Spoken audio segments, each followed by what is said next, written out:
Hey there, episode 35. We are here, we're back, and it's roasted whole cauliflower day. So this one's for the vegetarians. Sure. Okay. Yeah. You're not roasting it in like bacon fat or anything? No, it actually is vegetarian, and before you add the whipped goat cheese, it's vegan. Okay. See? Yeah, people vegan. are going to love it. Yeah. It actually is delicious. I've made this dish a few times before. It's a great starter if you're having people over for a party, a dinner party, having another couple over. This is a really great way to start. Put the whole roasted cauliflower in the middle of the table with a knife in it, and everyone just carves a little bit, put some whipped goat cheese on there, and goes to town. Really great with wine. I love this dish, and I'm really not a cauliflower fan, so for me to say that is really, really a ringing endorsement. Speaking of endorsements, this one's sponsored by Dirty Blonde and the lovely woman that tipped me 2 beers for delivering ribs to her house yesterday. Hi, Gina. Yes, this one's for you. Okay, endorsements out of the way. What we're gonna do is steam this in this pot right here with some water and then a bunch of flavoring agents. We're gonna put some white wine in there, lemon, red pepper flakes, some turmeric, and bay leaf. And that will go for 15 minutes until it's totally soft. We will gently take this out and put it in a pan or on a sheet tray. My oven is preheated to 475, a little hotter than usual, and we're gonna roast it for about 30 minutes till it gets nice and golden brown. And while that's happening, we're making the goat cheese whip, and when it's done, it's gonna be decadent and delicious. Does everybody's oven go to 475? Everyone's oven should go to 500. Oh, interesting. I don't think I've ever gone that high. It's like going to 11. Okay. It's fun up there. Fair enough. That's where all the cool kids hang out. Okay, so we're gonna start the boil. It starts with 8 cups of water. Just 2 quarts. And 2.5 cups of white wine. Does it have to be a good white wine, or can you use like whatever? So I use this one because it's $3. But it is a decent Chardonnay to drink. It's not terrible. Cooking wine is heavily salted. You want to avoid cooking wine at all costs. And this happens to be a very good Chardonnay to cook with. Fair enough. What is the Chardonnay brand? That is Trader Joe's. Oh, gotcha. So when you said $3 chuck, you meant it's Yeah. the Trader Joe's $3 chuck. Yes. If they don't have white wine in the house, any substitutes? I would do a veggie stock if you wanted to keep wine out of it. I would do a little bit of vegetable stock. And this is about a teaspoon of red pepper flakes going in. We're gonna juice this lime. We're gonna throw our 2 bay leaves in. Mine are little, so I'm putting in 2. If your bay leaves are like almost 2 inches long, just throw 1 in. Might just happen to have this jar of itsy bitsy baby. Can I be honest? I've never understood what flavor bay leaf gives. Oh, we're gonna fix that. Okay. Yeah. And it really does have a nice flavor. I actually wonder if I've always used such old bay leaf that it like doesn't do anything, but like I've never That's understood entirely it. possible. Stale herbs and spices Okay. do nothing for the service of putting herbs and seasoning food. Half a teaspoon of turmeric in there. But I don't think I could even call up in my brain what is the flavor of bay leaf. So the next time I make something cream related, I'm going to take one of the fresh bay leaves off of my little bay tree over there and flavor it with that. And you will get a very bright version of what bay tastes like. Interesting. So you have to have like an actual bay tree. Yeah, you can get them at gardening stores. Interesting. We have this one in a pot that goes outdoors in the summertime and then indoors for the other 11 months of the year. Gotcha. Thanks, Michigan. Okay. La. So all those things are in the water. Now you're throwing in a Fat little pinch of salt. salt. These are all in the water. Am I missing anything else that goes in the water? The lemon. Doing the lemon.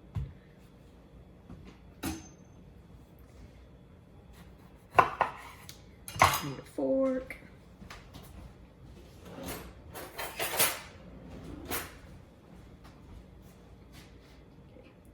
And if the seeds get in here, it's really okay because this is a seasoning broth basically. And we are going to take the cauliflower out and do nothing with the broth when it's done. It will have served its purpose. So we don't have to really worry about seeds.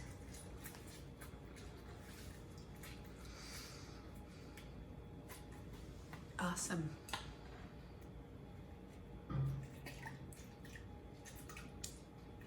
I've always wanted a lemon tree. We can't do that in Michigan.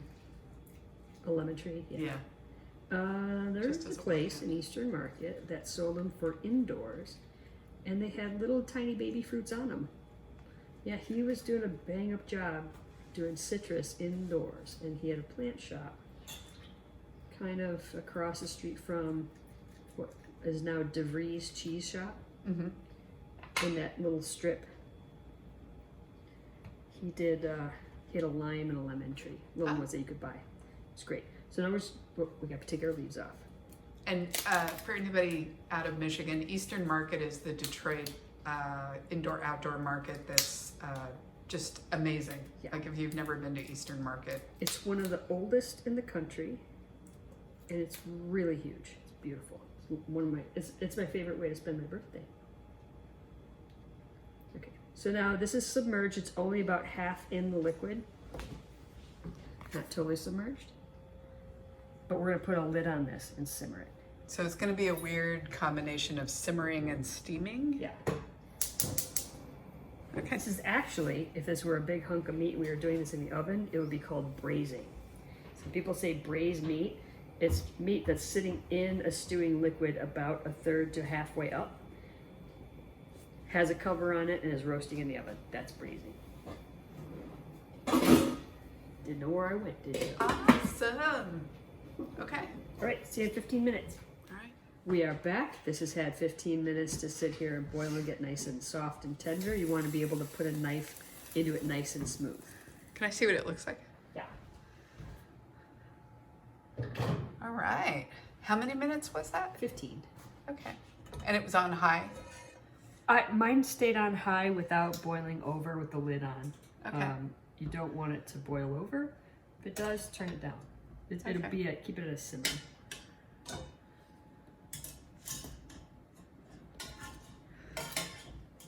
And you got your fancy get her out of the potter. Spider basket, Sure. that thing. Yeah. I have a little one of those. So I like, was it turmeric that you put in there? Yeah, they gave that nice golden color. Yeah. Yalla. Okay, now Oh, look at the steam coming off that. I know. It smells kind of amazing. It looks like creamy brains. Can you see me over there? Yes. Okay. We're gonna drizzle olive oil on it. I'm gonna come up and get close. I'm gonna be pretty generous with it.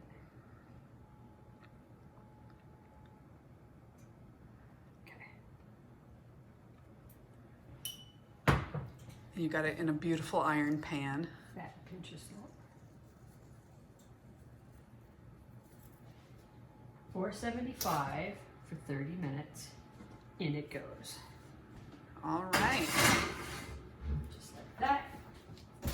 Now we're Oops. gonna make our whipped goat cheese. Okay, we'll be back. We're back. We're here at the mixer. KitchenAid comes out. Something's gonna happen.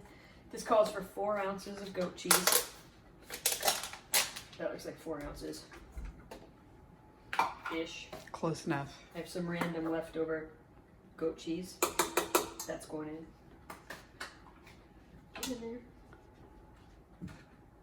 Everybody in the pool. 3 ounces of feta cheese and 3 ounces of cream cheese. Again, if you don't have exact amounts, or if you don't have feta and you just have goat or vice versa, I would make it anyway.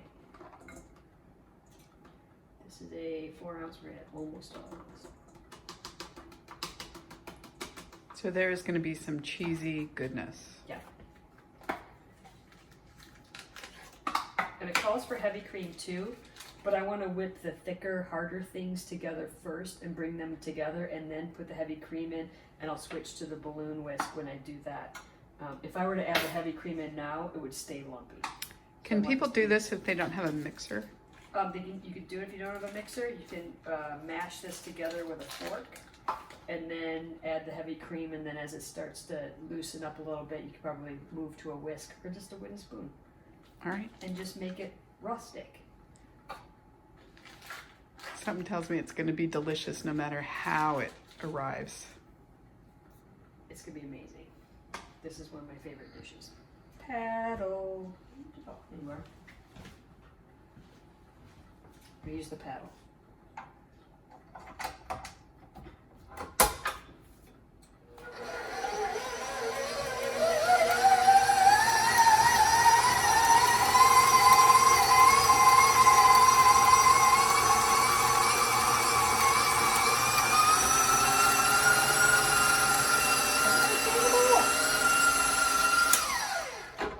We'll scrape the sides and keep going until it just makes a nice, smooth, consistent mix. It'll look, once again, exactly like cream cheese. But it smells different. It smells really good. And just because I feel like it, not that one, it's got, I'll put some black pepper in it. Oh, I always love that unexpected sharpness. Yeah. Just smelled it and I was like, that reminds me things with black pepper.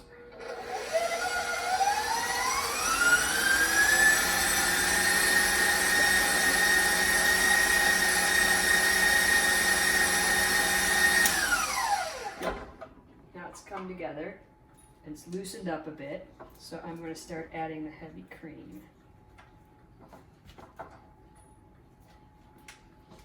Let's get it off of here.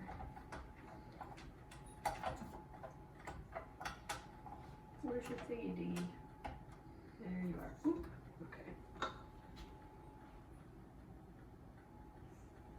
Oh, I can't do this left-handed. Who am I kidding? You were trying to use good camera skills, and we're going to have to just... This is a homemade cooking show, so... That hand's just around the whole stuff. It's the right hand that gets the work done.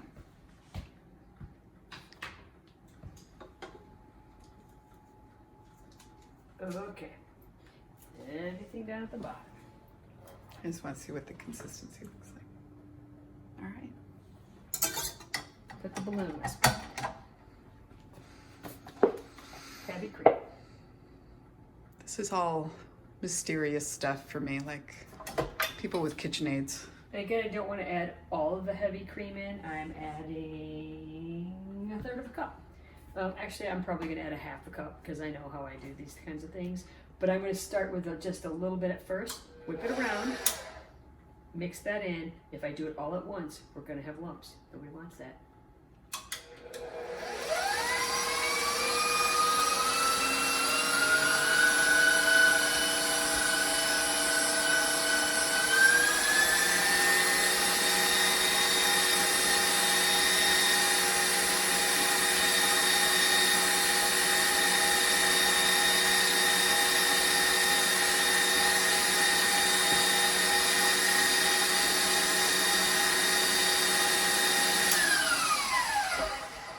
Nice. I'll just wipe that off. Shh, don't tell anyone. My lips are sealed. This is definitely getting much creamier. It almost looks like cake frosting. Yeah. Well, it should look like a really thick whipped cream. Okay. Somewhere between cake frosting and whipped cream. Almost there. All right. 1, 2, 3, 4. Pour and count to 4. That's how I measure.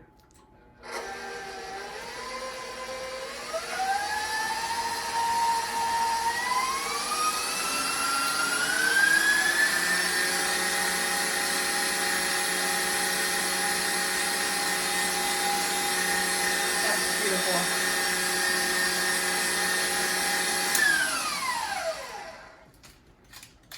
That looks beautiful. Exactly what you want it to be. I'm gonna blend that pepper in.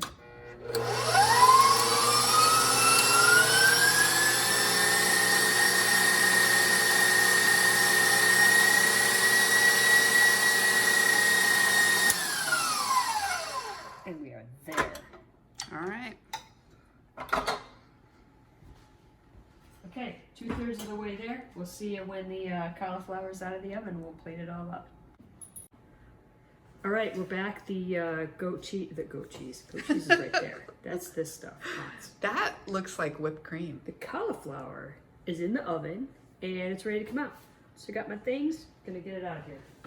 The yellow brains. Look at that. And now they're like a toasty brown.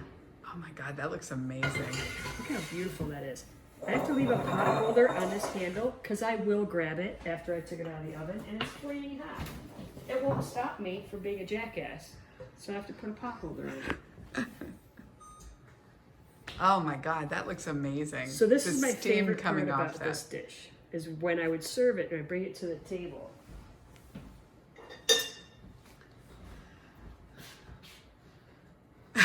I put that right in the middle, and you might want to put it on something that's not flaming hot. Just scoop it out, put it on a plate.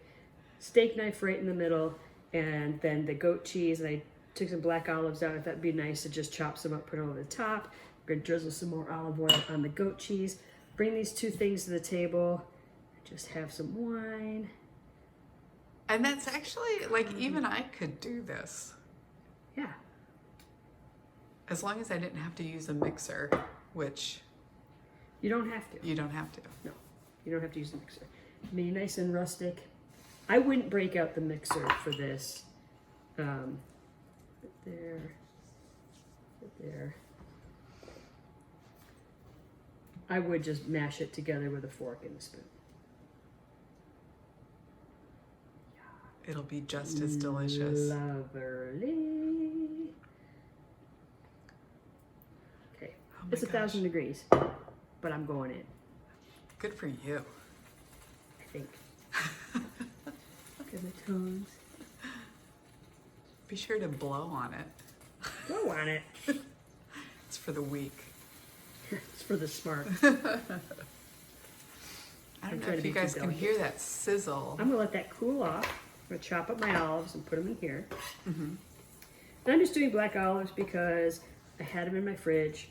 They're really lovely. I haven't had a chance to use them yet. And black olives and feta cheese to me are one of the great combinations in food. And since I was using feta cheese today, I want my black olives to go with. Is there any other garnish you would put on it? Capers would be lovely. Okay. Lemon zest would be really nice.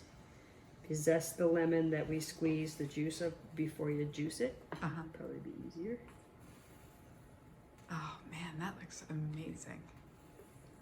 All I right. can't wait to try this. Okay. Going in. Chef's gonna tell us how it is. You want to Stay have your close, taste. beer. I was gonna say. Stay very close. Remind me again the name of the beer you're drinking. Dirty Blonde, Arbor Brewing Company. Thanks to Jean Marie. Woo woo! Shout out again. Yes. Oh baby. It's a black olive on that. Can I show our folks at home what that looks like? Is that hot? Define hot. Ooh, that looks gorgeous. All right. Right. A little bit of olive. Okay, here we go.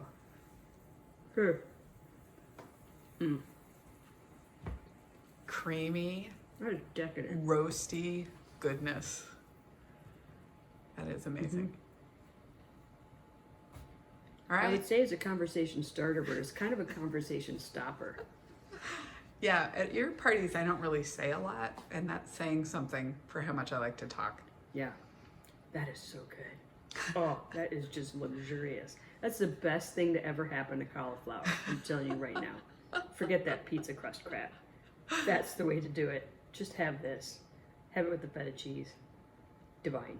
All right, I'm back to doing ribs tomorrow all day, but I got a bunch of housework I got to do for Duke Apocalypse Kitchen, so I might have some surprises show up. I don't know, maybe. And otherwise, I will see you on Monday. Peace out.